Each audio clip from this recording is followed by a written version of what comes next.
Damai sejahtera Allah yang melampaui segenap akal budi, kiranya memelihara hati, akal, dan pikiran dalam Kristus Yesus.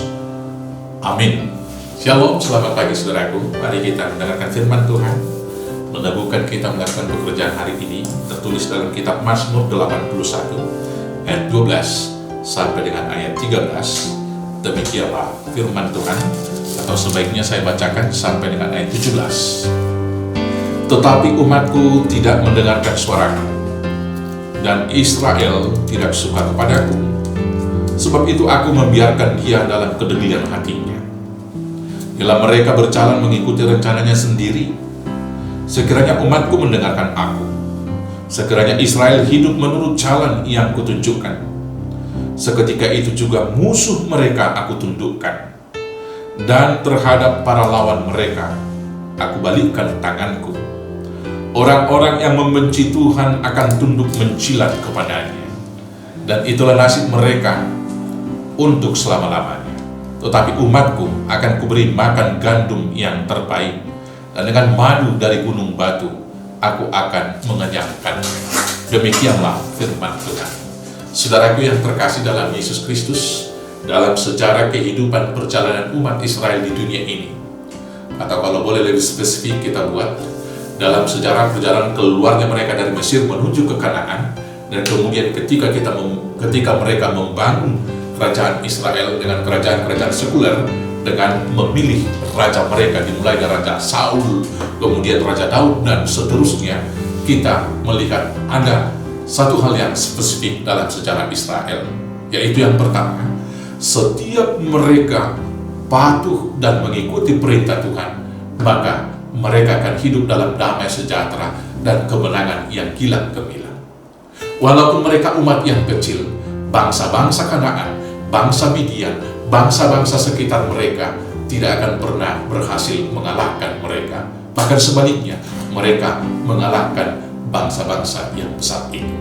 Tembok Jeriko yang luar biasa mereka runtuhkan hanya dengan bernyanyi berkeliling 7 kali, dan kemudian tembok itu runtuh.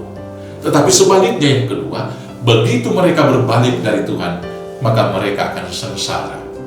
Penderitaan dan penyakit akan datang kepada mereka, dan mereka akan dikalahkan oleh bangsa-bangsa di sekitar mereka. Demikianlah yang terjadi, sehingga mereka harus terbuang 70 tahun di Babel, dan kekalahan-kekalahan yang lain yang mereka hadapi. Maka demikianlah di dalam Mazmur ini, yaitu Mazmur yang dilakukan sebagai pembaruan perjanjian, Tuhan mengingatkan hal tersebut. Tuhan Israel mengatakan bahwa umat itu sering sekali degil hatinya. Mereka lebih menurutkan keinginan-keinginannya. Dan karena kedegilan hatinya, kadang-kadang Tuhan membiarkan, sudah silakan kamu berjalan, biar saya lihat dulu. Kurang lebih seperti itu mungkin kalimat bebasnya. Dan ketika umat Israel mendahulukan keinginannya, maka mereka pasti menghadapi kesulitan-kesulitan. Tapi dalam firman ini Tuhan masih memberikan satu kesempatan. Seandainya mereka mau berbalik, maka saya akan menerima, dan tangan saya berbalik akan menyingkirkan musuh-musuhnya, dan musuh-musuh itu akan menjilat kaki Tuhan. Dan kemudian Tuhan menyimpulkan di ayat terakhir tadi di Alkitab kita dikatakan, umat itu, di ayat 17, tetapi umatku akan kuberi makan gandum yang terbaik, dan dengan madu dari gunung batu, aku akan mengenyangkan mereka. Saudara-saudaraku yang terkasih, dalam kehidupan kita saat ini, sering sekali kita hanya mendahulukan keinginan dan hasrat kita pribadi. Banyak hal kita rencanakan tanpa pernah bertanya, apakah ini seturut dengan kehendak Tuhan?